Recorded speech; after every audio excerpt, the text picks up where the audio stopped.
দর্শক, আগামী ত্রয়োদশ জাতীয় সংসদ নির্বাচনের রোড ম্যাপ বা পথনকশা ঘোষণা করা হবে আজ। এ বিষয়ে বিস্তারিত জানাতে নির্বাচন ভবন থেকে সরাসরি যুক্ত হচ্ছেন সহকর্মী সাদিয়া আফরোজ। সাদিয়া আফরোজ, আপনি তো আছেন নির্বাচন ভবনে। আজ বহুল আলোচিত ত্রয়োদশ জাতীয় সংসদ নির্বাচনের রোড ম্যাপ বা পথ নকশা যেটাকে আমরা বলি, সেটি ঘোষণা করা হবে। এই বিষয়ে বিস্তারিত কি তথ্য আছে আপনার কাছে জানাবেন? নির্বাচনের জন্য আপনি জানেন যে ফেব্রুয়ারি মাসের বলা যায় যে রমজানের আগে, অর্থাৎ প্রথম 15 দিনের মধ্যে বলা যায় যে জাতীয় সংসদ নির্বাচন অনুষ্ঠিত হবে এবং নির্বাচন কমিশন থেকে এরই মাঝে জানানো হয়েছে যে ডিসেম্বরের প্রথমার্ধে তারা তফসিল ঘোষণা করবেন। সেই লক্ষ্যে নির্বাচন কমিশনের যে প্রস্তুতির বিষয়গুলো রয়েছে, সেই প্রস্তুতিগুলো লিখিত আকারে যে কর্মপরিকল্পনায় তুলে ধরা হয়েছে, সেই কর্মপরিকল্পনা কিংবা রোডম্যাপ সেটি আজকে নির্বাচন কমিশন প্রকাশ করতে যাচ্ছে। এটি যতটুকু আমরা এখন পর্যন্ত জানতে পেরেছি যে এটি দুপুরের পর অর্থাৎ বেলা 3টা নাগাদ হয়তোবা প্রকাশ করা হবে। অর্থাৎ এটি হয়তোবা নির্বাচন কমিশনের পক্ষ থেকে কিংবা সচিবালয়ের পক্ষ থেকে ঘোষণা আসতে পারে। সেটি এখনো সুনির্দিষ্টভাবে জানা যায়নি যে কে আসলে মূলত ব্রিফ করে এই রোডম্যাপের ঘোষণা দেবেন। তবে বেলা 2টায় মার্কিন রাষ্ট্রদূতের সাথে সিসির সাক্ষাৎ রয়েছে। যতটুকু আমরা জনসংযোগ দপ্তর থেকে জানতে পেরেছি যে তার পরপরই হয়তোবা রোডম্যাপটি ঘোষণা করা হবে ব্রিফিং করে। এবং এই রোডম্যাপে আপনাকে একটু জানিয়ে রাখতে চাই যে বিষয়গুলো অন্তর্ভুক্ত করা হয়েছে তার মধ্যে প্রথমেই রাখা হয়েছে অংশীজনদের সাথে সংলাপ।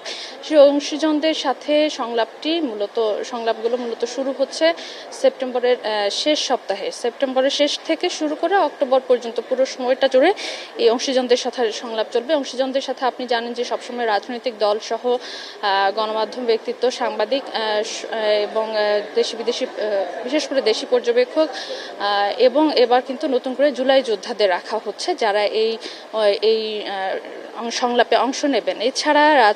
এছাড়া ভোটার তালিকা প্রকাশের বিষয়টি রয়েছে, যেটি নভেম্বরের মধ্যে শেষ করতে যায় নির্বাচন কমিশন। আপনি জানেন যে সম্পূর্ণ ভোটার তালিকার খসড়া প্রকাশ হয়েছে, যেটি আগামী 31 আগস্ট চূড়ান্ত আকারে প্রকাশ হবে। একই সাথে এই জাতীয় সংসদ নির্বাচনের জন্য আরেকটি ভোটার তালিকা নির্বাচন কমিশন করবে। সম্মিলিতভাবে যে ভোটার তালিকা চূড়ান্ত করা হবে সেটি নভেম্বরের মধ্যে প্রকাশ করতে চায় নির্বাচন কমিশন। এই তথ্যগুলো আমি আপনাকে জানাচ্ছি মূলত এখানে নির্বাচন কমিশনের কর্মকর্তাদের সাথে কথা বলে তাদের মাধ্যমে যতটুকু তথ্য জানতে পেরেছি সেই বিষয়গুলোকেই এই মুহূর্তে আপনার কাছে আমি জানাচ্ছি। এছাড়া আপনাকে জানাই যে বিভিন্ন আইনের যে সংশোধনী, সেই বিষয়গুলো সেপ্টেম্বরের মধ্যে চূড়ান্ত করতে চায় নির্বাচন কমিশন। এবং নতুন দলের যে যাচাই বাছাই, সেটি সেপ্টেম্বরের প্রথমার্ধে 14 সেপ্টেম্বরের মধ্যে এবং গেজেট প্রকাশ 30 সেপ্টেম্বরের মধ্যে। এই ধরনের তথ্যগুলো মোটামুটি জানা গেছে। এছাড়া সীমানা চূড়ান্ত করে গেজেট প্রকাশ করতে চায় নির্বাচন কমিশন 15 সেপ্টেম্বরের মধ্যে। এই তথ্যগুলো এখনো জানা গেছে টুকটাক। এছাড়া অন্যান্য আরো বেশ কিছু তথ্য আছে যেগুলো হয়তোবা আর কিছুক্ষণের মধ্যে জানা যাবে। তবে চূড়ান্তভাবে সেগুলো ঘোষণার মধ্য দিয়ে আসবে। নির্বাচন কমিশন কিংবা সচিবালয়ের পক্ষ থেকে যে ব্রিফ হবে সেখান থেকেই মূলত সবগুলো তথ্যের আনুষ্ঠানিক ঘোষণা আসবে।